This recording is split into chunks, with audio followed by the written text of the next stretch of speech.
संकल्प प्रतिष्ठान व शिवसेना उपनेते रवींद्र फाटक आयोजित नवकुंडी अष्टलक्ष्मी महायज्ञ 2024चे आयोजन करण्यात आले होते। संकल्प प्रतिष्ठान व शिवसेना उपनेते रवींद्र फाटक गेली 14 वर्ष परंपरा जपत नवकुंडी अष्टलक्ष्मी महायज्ञाचे आयोजन करत आहेत। राष्ट्रीय संत बृजभूषण उदासीन यांच्या मार्गदर्शनाखाली हे महायज्ञ पार पडले। ठाण्यातील किसननगर 1 मैदान येथे देवी विराजमान झाली असून भव्य आकर्षक अशा काल्पनिक महालाची प्रतिकृती येथे उभारण्यात आली होती। तसेच नवसाला पावणारी देवी अशी ख्याती असलेल्या या देवीच्या दर्शनासाठी असंख्य भाविकांनी 9 दिवस अलोट गर्दी केली होती। 9 दिवस या उत्सवानिमित्त विविध धार्मिक व सांस्कृतिक कार्यक्रमाचे आयोजन करण्यात आलं होतं। 9 दिवस देवीची मनोभावे पूजा अर्चा व सेवा केल्यानंतर काल देवीची ढोल ताशाच्या गजरात डीजेच्या तालावर विसर्जन मिरवणूक काढण्यात आली। त्या विसर्जन मिरवणुकीमध्ये असंख्य महिलांनी डीजेच्या तालावर थिरकल्याचे चित्र पाहायला मिळत होते। यावेळी माजी आमदार व शिवसेना उपनेते तसेच उत्सवाच्या आयोजक रवींद्र फाटक हे विसर्जन मिरवणुकीमध्ये जातीने उपस्थित होते।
सर्व नागरिकांना आवाहन करण्यात येत आहे की सध्या डासांमार्फत पसरणाऱ्या डेंग्यू या आजाराचा प्रसार रोखण्यासाठी प्रत्येकाने पुढील प्रमाणे कार्यवाही करावी। डेंग्यू आजार एडिस इजिप्टी हा डास चावल्याने होतो। या डासांची पैदास साचलेल्या किंवा साचवलेल्या स्वच्छ पाण्यामध्ये होते। 8 दिवसांपेक्षा जास्त दिवस पाणी उघडे व साचून राहिल्यास त्यात डास अंडी घालतात। अंड्यांच्या अळ्या तयार होऊन पुढे डास तयार होतात। यासाठी आपल्या घरातील पाणी साठे उदाहरणार्थ बॅरल्स, पिंपे, टाक्या, हौद, रांजणे इत्यादी दर आठवड्याला रिकामे करून घासून पुसून कोरडे करून पुन्हा भरावे। 1 दिवस कोरडा दिवस म्हणून पाळावा।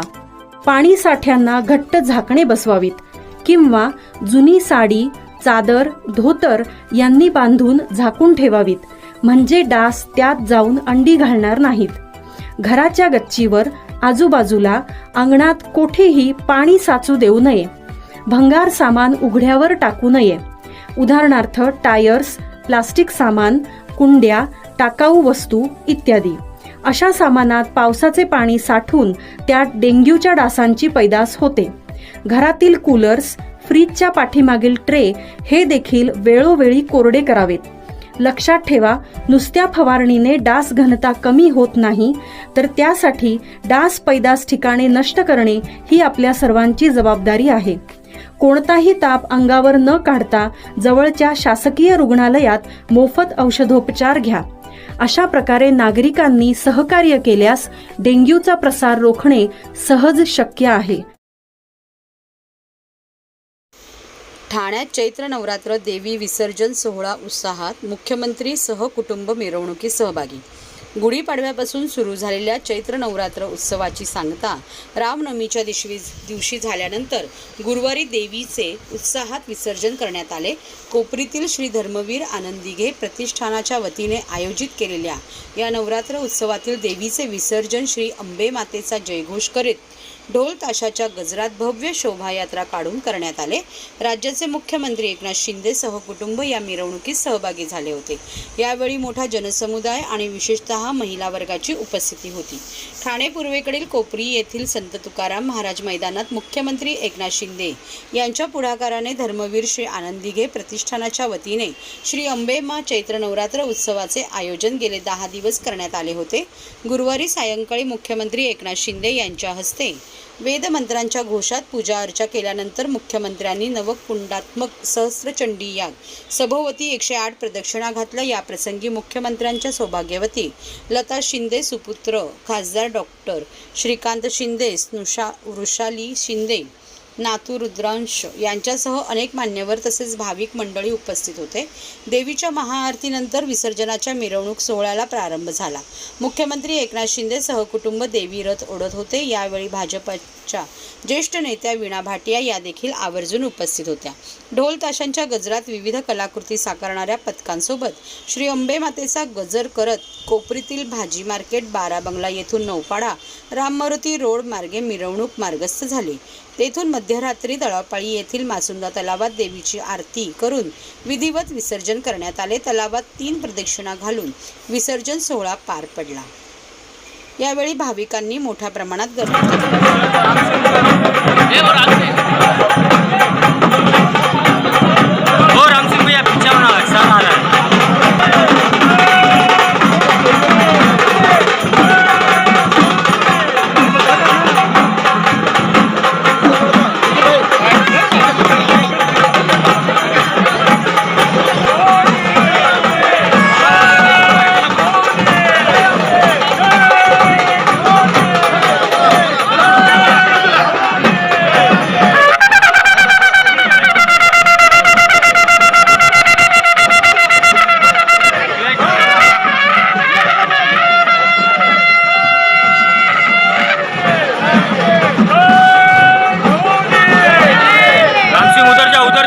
उधर जाओ।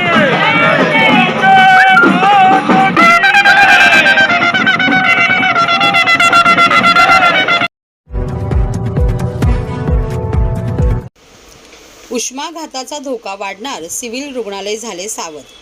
20 रुग्णशय्यांचा वातानुकूलित कक्ष सज्ज। गेल्या 2-3 दिवसापासून ठाणे शहराचे तापमान प्रचंड प्रमाणात वाढले असल्यामुळे उष्माघाताचा धोका वाढण्याची शक्यता आहे। तरीही उष्माघात रुग्णांसाठी सिव्हिल रुग्णालयात 20 खाटांचा विशेष वातानुकूलित कक्ष तैनात ठेवण्यात आला आहे। या कक्षात सर्व यंत्रणा सुसज्ज असून उष्माघातापासून संरक्षण करण्यासाठी घराबाहेर पडताना टोपी, छत्री, पाणी, गॉगल, सुती कपड्यांचा जास्तीत जास्त वापर करण्याचे आवाहन आरोग्य प्रशासनाने केले आहे। 9 महिन्यांपूर्वी सिव्हिल रुग्णालय पाडून या जागेत सुपर स्पेशालिटी हॉस्पिटल बांधले जात आहे। त्यामुळे रुग्णांची गैरसोय न होण्यासाठी वागळे इस्टेट मनोरुग्णालयाशेजारी आरोग्य विभागाच्या जागेत तात्पुरते सिव्हिल रुग्णालय उभारले आहे, जेणेकरून रुग्णांना चांगले उपचार देण्याचा आरोग्य विभागाचा प्रयत्न असून दररोज सुमारे 500 ते 600 रुग्ण उपचारासाठी येत असतात। ठाणे जिल्ह्याचे तापमान 40 अंशावर पोहोचले असून वाढत्या तापमानाचा त्रास नागरिकांना होण्याची शक्यता आहे। कोणालाही उष्माघाताचा त्रास झाल्यास सिव्हिल रुग्णालय सज्ज आहे। आपण 3 दिवसापासून जो ट्रेंड बघतो आणि IMDने ऑलरेडी आपल्याला हे दिलं होतं की उष्मा वाढणार आहे ठाणे जिल्ह्यामध्ये आणि लगतच्या परिसरामध्ये। आपण बघतो की 43 आपण क्रॉस करतो आहे आणि ह्या आपल्याला ठाणे जिल्ह्याला किंवा मुंबई सबर्बन किंवा बाकी जिल्ह्याला याची खरोखर सवय नाही। बाकी जे पठारी जिल्हे आहेत तिकडे प्रत्येक वर्षी तापमान जास्त असतो, तर आपण इकडे मेनली आपण त्या दृष्टीने आरोग्याच्या दृष्टीने आपण सगळ्यांना सर्क्युलर काढून काय काय काळजी घ्यावी त्याच्याबद्दलचं हॉस्पिटल मध्ये बेडची व्यवस्था आपण केलेली आहे। AC वाढ वगैरे करणं, त्यांना तिथे जे काही लागतील ते मेडिसिन्स वगैरे सगळं मुबलक प्रमाणात उपलब्ध करून दिलेली आहे आणि सगळ्यांना प्रायमरी ट्रीटमेंट असेल किंवा बाकी सेकंडरीसाठी काही लागेल तर सिव्हिलला आपण जवळपास 20 बेड त्यासाठी तयार केलेला आहे, जो AC वार्ड असेल आणि आपण त्यासाठी ती सगळी काळजी घेतोय। परंतु मला लोकांना एकच विनंती करायची आहे की जी आपल्याला उष्माची सवय नाही तर शक्यतो अर्जंट काम नसेल तर 12-4 घरात बाहेर पडू नये जर बाहेर पडत असाल तर स्कार्फ टोपी वापरणे, गॉगल वापरणे, छत्रीचा जास्तीत जास्त यूज करायला पाहिजे आणि मुबलक प्रमाणात पाणी पित राहायला पाहिजे कंटिन्युअसली. पाण्याचं मेनली याच्या डिहायड्रेशन कुठल्या पद्धतीने होऊ नये, त्याचा कॉम्प्लिकेशन खूप जास्त होतात. त्या कंटिन्युअसली पाणी पिणं हेही एक आहे. आणि जर गरज नसेल तर घरातनं बाहेर न पडणे हा सगळ्यात चांगला उपाय आहे. जास्तीत जास्त थंड ठिकाणी बसून राहायला पाहिजे घरामध्ये आणि काळजी घ्यायला पाहिजे. एवढी जर काळजी घेतली नक्कीच आपण याला बीट करू शकतो.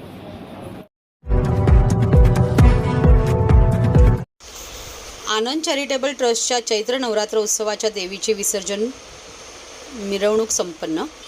आनंद चॅरिटेबल ट्रस्ट व खासदार राजन विचारे आयोजित चैत्र नवरात्र उत्सवाच्या देवीचे विसर्जन मोठ्या उत्साहात पार पडले.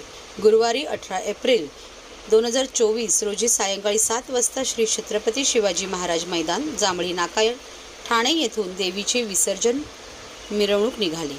यावेळी भक्तगणांच्या उपस्थितीत ढोल ताशे, लेझिम पथक, आदिवासी नृत्य, वारकरी पथक, तलवार, लाठी, काठी, प्रात्यक्षिकं यांसारख्या असंख्य पथकांसह ही मिरवणूक पार पडली. यावेळी शिवसेनेचे पदाधिकारी, कार्यकर्ते, मंडळाचे पदाधिकारी, विद्यार्थी मोठ्या प्रमाणात उपस्थित होते. या मिरवणुकीचे नियोजन खासदार राजन विचारे स्वतः उपस्थित राहून करत होते. ठाणा मार्केटमधून फेरी मारून मध्यरात्री मासुंदा तलाव येथे देवीचे विसर्जन करण्यात आले.